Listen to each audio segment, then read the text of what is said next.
Ce qui va suivre risque de vous choquer. L'avertissement lancé par Stephen Hawking sur les dangers de contacter des civilisations extraterrestres revient sur le devant de la scène. Et cette fois, la raison est bien réelle, urgente et terrifiante. Un objet mystérieux, venu des profondeurs de l'espace interstellaire, se rapproche de la Terre. Son nom, 3I Atlas. Détecté par des astronomes en juin, ce corps céleste fonce à une vitesse vertigineuse d'environ 240 000 km/h.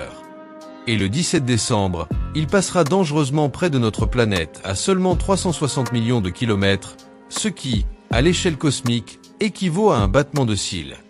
Mais ce n'est pas sa vitesse ou sa proximité qui intrigue le plus. C'est ce qu'il pourrait être. Tandis que la plupart des spécialistes y voient un gigantesque comète, le célèbre astrophysicien Avi Loeb, professeur à Harvard, avance une hypothèse troublante. Et si cet objet était d'origine artificielle? Oui, vous avez bien entendu. Et si 3I Atlas n'était pas simplement un fragment glacé de roche, mais une sonde envoyée par une civilisation extraterrestre? Pour nous observer, nous étudier, ou pire encore, nous tester? Dans un article publié sur le répertoire scientifique reconnu ARXIV, Loeb signale des écarts inhabituels dans la trajectoire de l'objet, ce qui pourrait, selon lui, indiquer un système de propulsion, ou même un contrôle externe. Autrement dit, le 3I Atlas ne serait pas uniquement poussé par le vent solaire, comme le seraient les comètes classiques.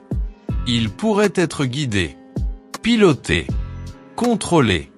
Loeb va jusqu'à suggérer que nous devrions envisager des mesures de défense, même si, en fin de compte, elles se révèlent inefficaces. Cet avertissement fait écho, mot pour mot, aux propos de Stephen Hawking. Le célèbre physicien britannique, connu pour son génie visionnaire, a passé des années à alerter sur les risques de chercher un contact avec d'éventuelles civilisations extraterrestres. Pour Hawking, c'est comme si les peuples autochtones d'Amérique avaient accueilli joyeusement les caravelles européennes. Et nous savons tout ce qu'il en est résulté: génocide, esclavage, domination. Les rencontres entre civilisations technologiquement inégales ne se sont jamais bien terminées pour le plus faible. Et aujourd'hui, face à cet objet inconnu, silencieux et rapide, une question s'impose. Ne sommes-nous pas en train de reproduire les erreurs du passé, mais à une échelle cosmique? Sommes-nous en train d'attirer l'attention de quelque chose que nous ne comprenons pas et qui pourrait représenter une menace réelle pour l'humanité entière? Les scientifiques sont divisés. Certains considèrent le 3I Atlas comme une simple curiosité astronomique, un phénomène naturel fascinant à observer. Mais d'autres, comme Loeb, y voient un signe. Une anomalie. Une tentative de contact, mais pas venant de nous. Venant d'eux. Et vous? Qu'en pensez-vous? Avez-vous déjà réfléchi au fait que, peut-être, le silence est notre meilleure réponse? Pensez-vous que nous devrions continuer à envoyer des signaux dans l'espace, à tenter d'attirer l'attention de voisins cosmiques, ou est-ce là l'équivalent d'aller frapper à une porte inconnue en pleine forêt noire? Et si Hawking avait eu totalement raison? Si ces êtres étaient hostiles, que pourrions-nous réellement faire? Un récent article publié dans le Journal of Biomedical Physics and Engineering rend cette question encore plus pressante. Les auteurs y explorent un concept effrayant, le piège de l'intelligence. L'idée que les civilisations avancées finissent par s'autodétruire à cause de leur arrogance, de leur excès de confiance, ou de la répétition de schémas anciens. Émettre des signaux vers le cosmos pourrait donc être un geste suicidaire, nous exposant à l'inconnu sans aucune garantie de survie. Avant sa mort, Stephen Hawking avait identifié certains exoplanètes comme potentiellement habitables, tels que Gliese 832c. Mais il est toujours resté fidèle à sa prudence. Dans son documentaire Les endroits préférés de Stephen Hawking, il déclarait « Je suis de plus en plus convaincu que nous ne sommes pas seuls. Un jour, nous recevrons peut-être un signal.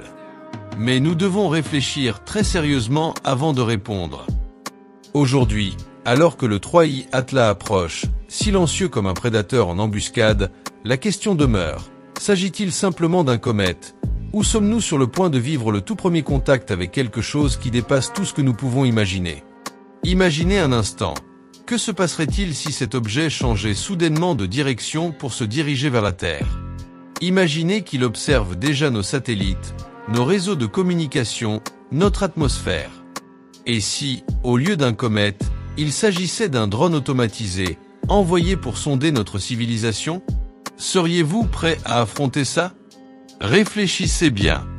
Si une civilisation extraterrestre est capable de nous atteindre, elle possède sans doute une technologie bien plus avancée que la nôtre.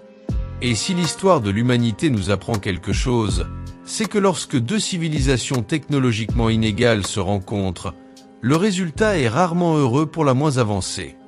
Maintenant, prenez une minute. Répondez dans les commentaires. Croyez-vous à la vie extraterrestre? Pensez-vous que l'humanité devrait continuer à envoyer des messages dans l'espace? Ou devrions-nous garder le silence, observer avec prudence, comme Stephen Hawking le prônait? Votre avis peut vraiment faire la différence dans ce débat crucial. Et plus encore, pensez-vous que nous sommes déjà observés depuis longtemps, et que ce n'est que maintenant que nous commençons à en prendre conscience?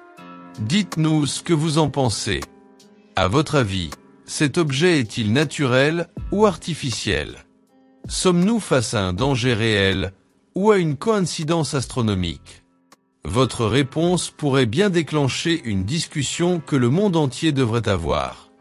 Et surtout, avant de quitter cette vidéo, si ce contenu vous a intrigué, si vous pensez que plus de gens doivent être au courant, laissez un like, partagez cette vidéo avec un ami passionné par l'espace, et abonnez-vous à notre chaîne pour ne manquer aucun autre signal de l'univers.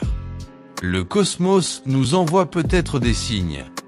La vraie question est, allons-nous les ignorer, ou allons-nous répondre et en payer le prix?